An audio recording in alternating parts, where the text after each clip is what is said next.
At this point, I had been working for Studio A for 10 years.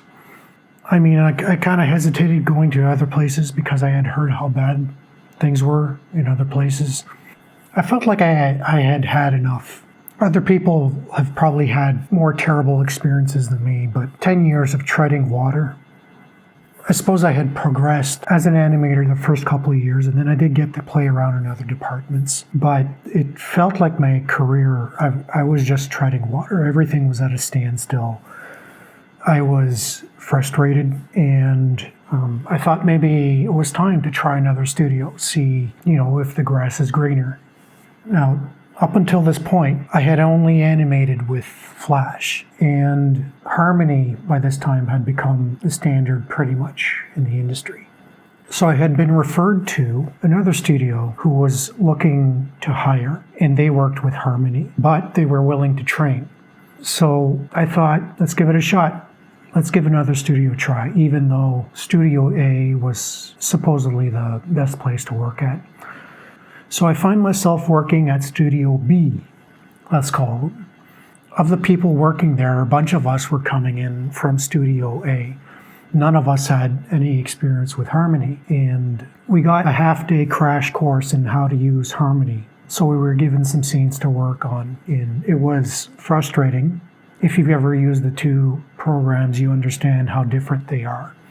After 1 week, I was okay. I was managing to put out decent stuff. And then 2 weeks, better. And I think it was around week 3 where I had a light bulb moment. And it was largely in part because of my experience in compositing. For those who use Harmony, right? The node view. Because of my experience in compositing, one day I just looked at it and I realized what all the nodes were. So, okay, so this is a drawing and this is a filter.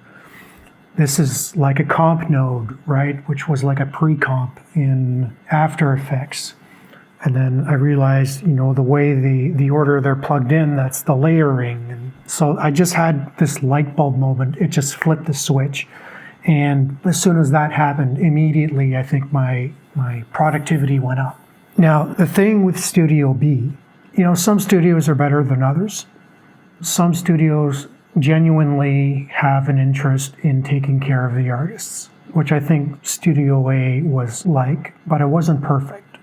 Studio B was the type of studio that basically tried to squeeze as much as they could out of everyone that worked there. For example, this was another studio where animators were paid a unit rate. The problem was that they cut so many quarters in the builds department, the rigging, that animators were left to, fill in the blanks.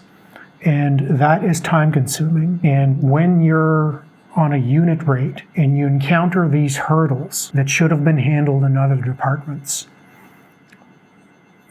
not a good thing.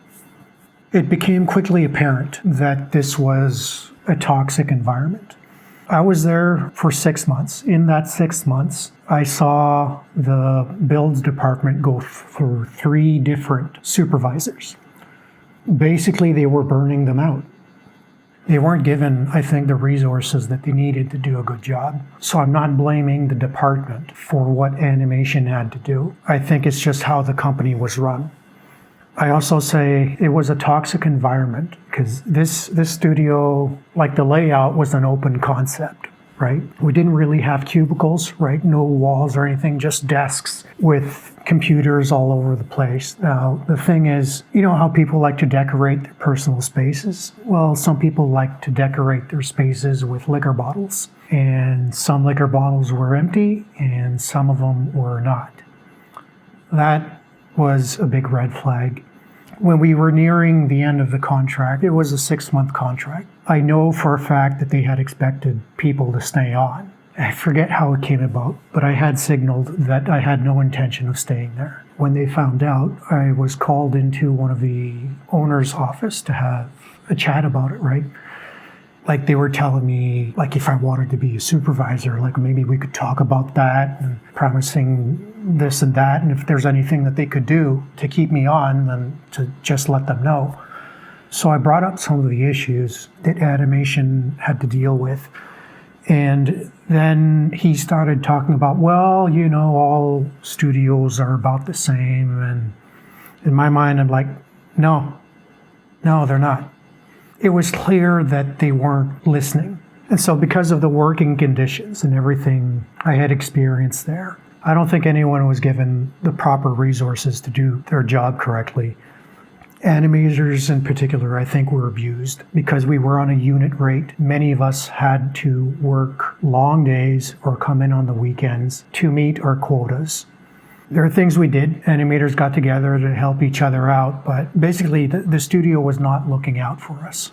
So as I was nearing the end of the contract, I had decided I would rather be out of work, to not be employed, than to continue working there.